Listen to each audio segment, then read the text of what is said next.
नमस्कार मित्रांनो, मी दीपक वळवी.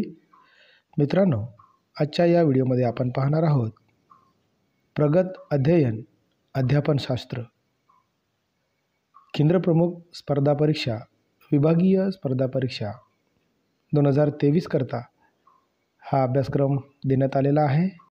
या विषयावर आपण या व्हिडिओत काही प्रश्नांचा सराव करून घेणार आहोत.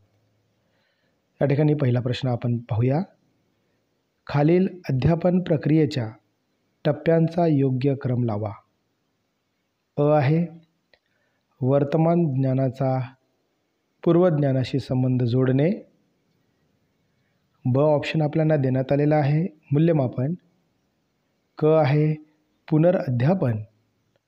ड आहे अध्यापन उद्दिष्टांचे सुसूत्रीकरण आणि ई देण्यात आलेले आहे अध्यापन साहित्याचे सादरीकरण.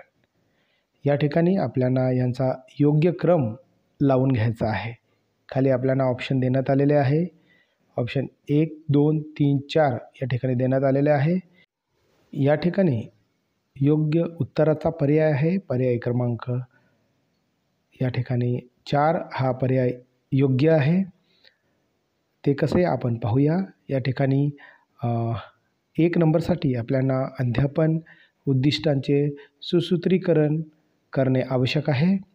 त्यानंतर मित्रांनो, या ठिकाणी वर्तमान ज्ञानाचा पूर्वज्ञानाशी संबंध जोडणे हे त्यानंतरचं योग्य क्रम आहे. त्याच्यानंतर अध्यापन साहित्याचे सादरीकरण हा पुढचा क्रम असणार आहे. आणि त्याच्यानंतर सादरीकरण केल्यानंतर आपल्याला मूल्यमापन हे करून घ्यायचं असतं. मूल्यमापन करून झाल्यानंतर आपण पुनर्अध्यापन करू शकतो. काही त्रुटी असल्यास आपण पुनर्अध्यापनाचा वापर आपण करू शकतो. या पद्धतीने याचा योग्य क्रम आहे पर्याय क्रमांक 4. पुढचा प्रश्न पाहूया मित्रांनो आपण. प्रश्न क्रमांक 2. शिक्षकांकडून फळ्याचा सर्वोत्तम उपयोग कशासाठी केला जातो? आपल्या वर्गात जो फळा आहे त्या फळाचा योग्य उपयोग आपल्याला या ठिकाणी देण्यात आलेला आहे.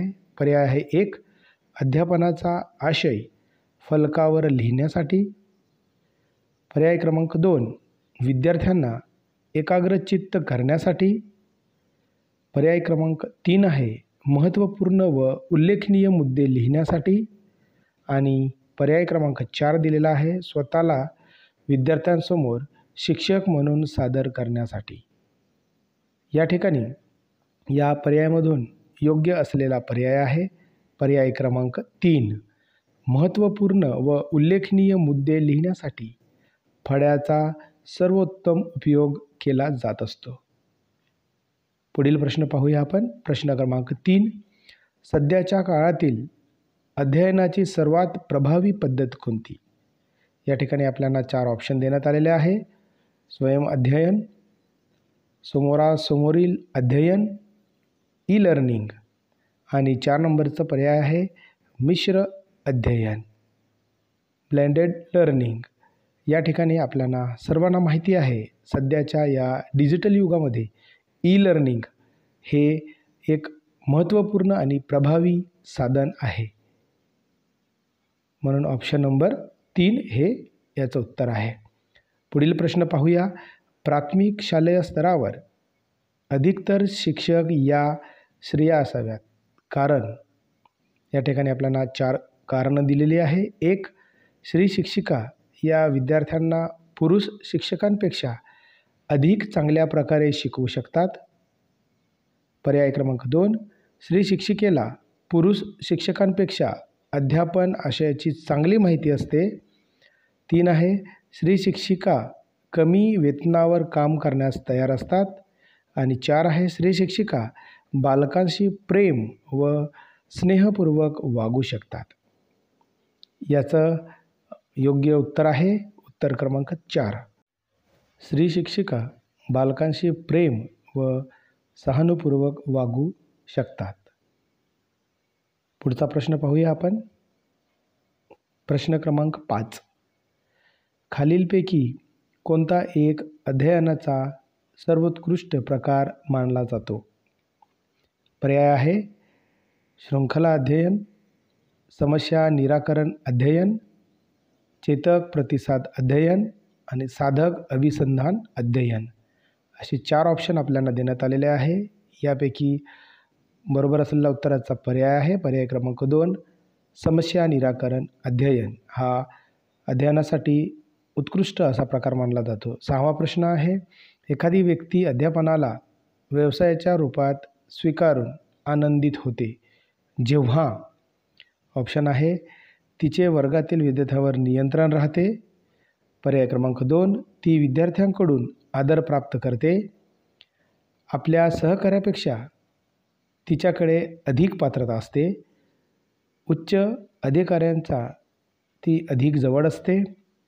याचा बरोबर असलेला उत्तराचा पर्याय आहे पर्याय क्रमांक 2 ती विद्यार्थ्यांकडून आदर प्राप्त करते तेव्हा आनंदित समाधानी असते.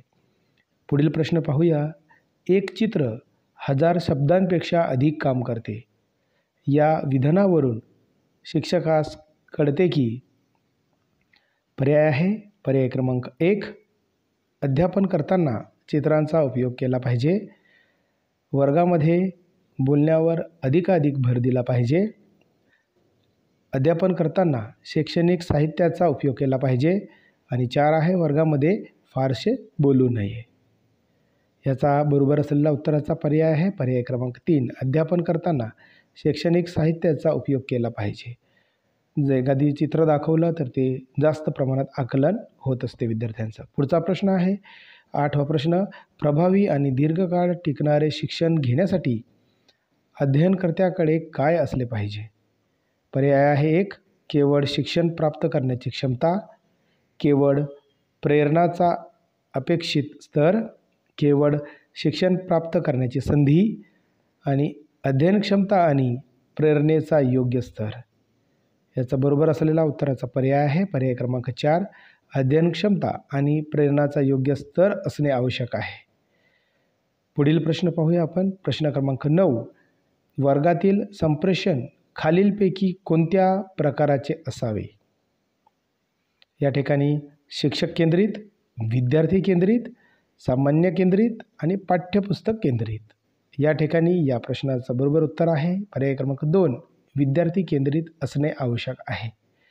मित्रांनो, तुम्हाला जर व्हिडिओ आवडला असेल तर लाईक करा, शेअर करा, सबस्क्राईब करायला विसरू नका मित्रांनो. असेच माहितीवरील व्हिडिओ आपणास या चॅनलला पाहावयास मिळतील. पुन्हा भेटूया मित्रांनो नवीन एका व्हिडिओत नवीन एका विषयावर. धन्यवाद.